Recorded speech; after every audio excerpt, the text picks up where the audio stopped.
Assalamualaikum warahmatullahi wabarakatuh. Magandang hapon po sa ating lahat. First, I would like to express to you the sentiments of our dear Mayor, Sebastian Z. Duterte, for not being able to be here. He is in a state of grief. No? I think I can say it now. Kasi kung magtingin ka sa Facebook, lumabas na eh. Yes. I was the personal lawyer of Ninong Bong Duterte for many years, since 1998 until now. And as a matter of fact, I was his lawyer when he was city councilor in Davao City, 1998 to 2001. And thereafter, when he became executive secretary of our dear former president, Rodrigo Roa Duterte. I have been with him for more than 27 years. I was his lawyer. And that is why it pained me much when he was diagnosed 2 months ago for stage 4 colon cancer.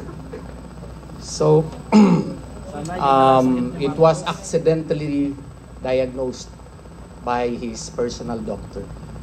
And I was there together with our beloved Vice President, Sara Duterte, and the Mayor, my client likewise, Sebastian Duterte, when we crafted his last will and testament. And this Thursday, I think during his inurement, I will be reading his last will and testament to his ears. And that is why I request all of you to please stand up and let us say a 2-minute prayer for Mayor Sebastian, for Bong Duterte.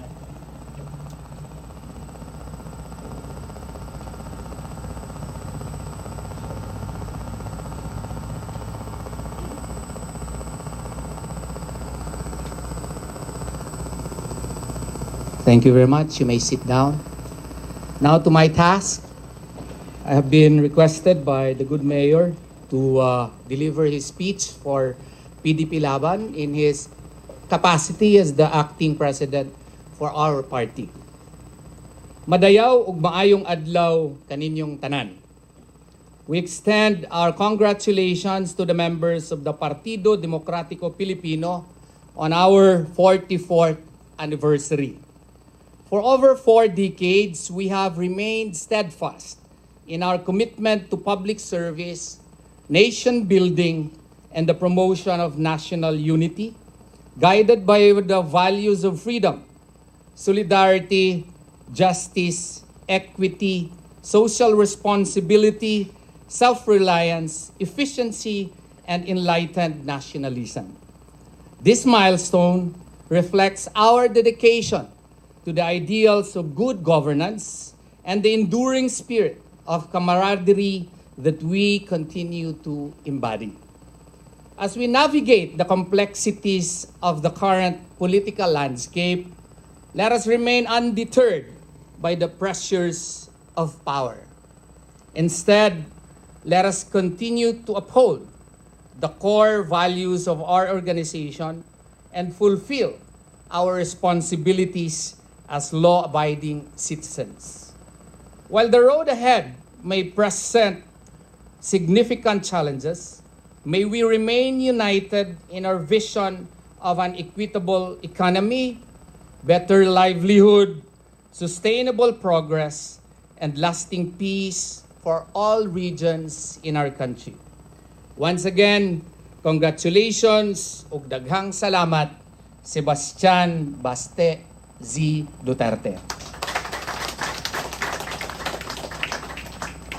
And I am likewise tasked to deliver my own speech. It was actually a mandate from the leadership. So I'm fond of delivering impromptu speeches. But then again, I thought that this is the 44th anniversary of PDP Laban. And we are at the crossroads of history, where corruption has become a fashion, where embellishments of crimes has become the name of the game, and where the greatest robbers have become the most honorable, I have decided to reduce everything in a speech in honor of the founders and the leaders of our political party. And here is what I crafted 5 minutes ago after I was told that I am to deliver my own speech. My fellow PDP Laban members, esteemed leaders, and our fellow Filipinos, maayong hapon, maayong gabi kanatong tanan. As we gather today to mark the 44th anniversary of PDP Laban, I do so with deep gratitude and sober reflection. Our party was founded in 1982 at a time when democracy itself was under siege. PDP Laban did not arise as a temporary political arrangement, nor as a vehicle for personalities, but as a principled movement grounded in the enduring values of the Filipino people. Far from its beginning, it was shaped by sacrifice, courage, and an unyielding belief that moral governance and democratic participation are not negotiable. For more than 4 decades, we have endured trials that tested not only our political strength, but our character. We have lived through authoritarian rule, economic crisis, political upheavals, natural disasters, and moments of deep national division. Yet, PDP Laban has endured. We remain here today because our survival has never depended on convenience nor expediency, but on principles that compel us to adapt, to endure, and to renew ourselves without surrendering what is fundamental. Resilience in its truest sense is not stubbornness. It is the disciplined capacity to bend without breaking, to persist without losing direction. It is the resilience that carried our founders through the dark years of martial law when they dared to insist that democracy must be rooted in moral accountability. It is the same resilience that animated the people during EDSA when sovereignty was reclaimed not by force, but by collective conscience. Across administrations and generations, PDP Laban has survived because it has repeatedly returned to its core ideals, not to power for its own sake, but to service anchored in principles. Today, we confront a complex and demanding moment in our national life, if not our national history. Our democracy remains alive, yes, but it is truly vulnerable. Social divisions have deepened. Economic inequality continues to burden many Filipino families. As a matter of fact, external pressures challenge our independence and our capacity for self-determination.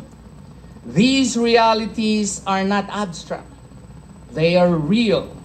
We experience them today. They are felt by farmers struggling to sustain their livelihoods, by workers navigating uncertain futures, by young Filipinos searching for opportunity, and by elders who remember the cost of lost freedoms. In such times, resilience demands more than rhetoric. It requires humility, clear of conscience, and the courage to listen.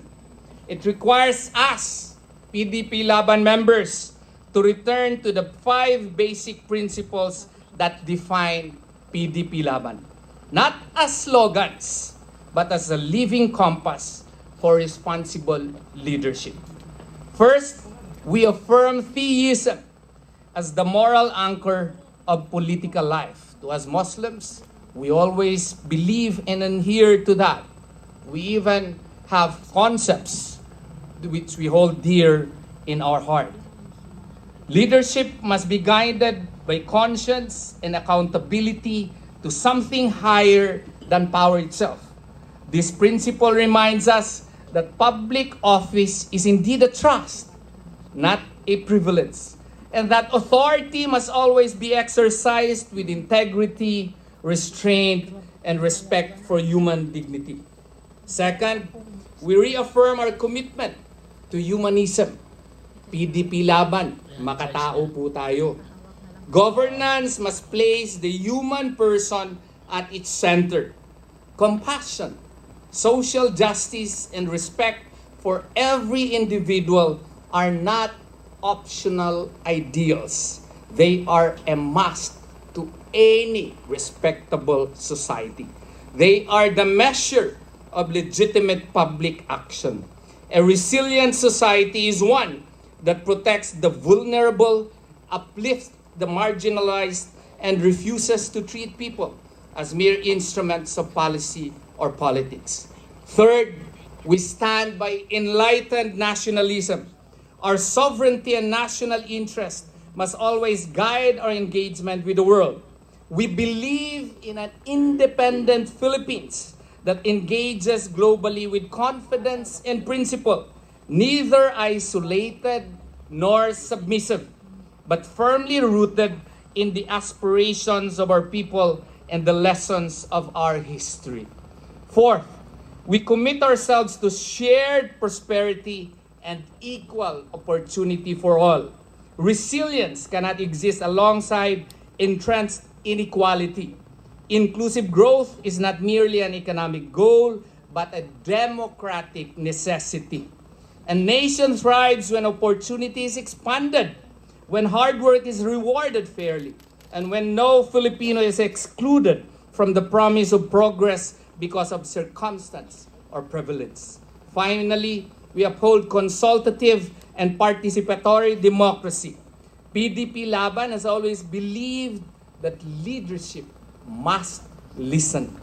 Decisions gain legitimacy when they arise from dialogue, participation, and respect for grassroots voices.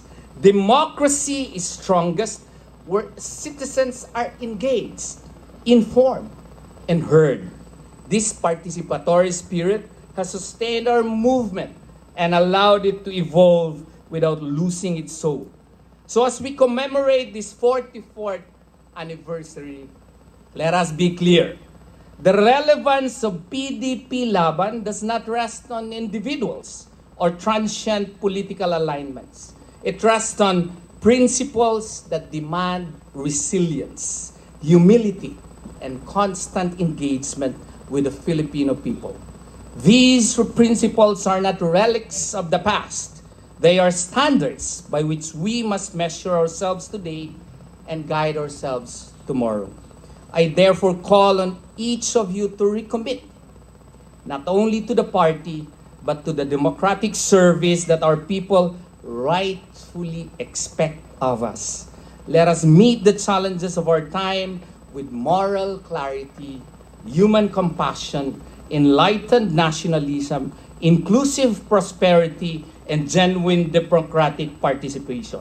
In doing so, we honor our history,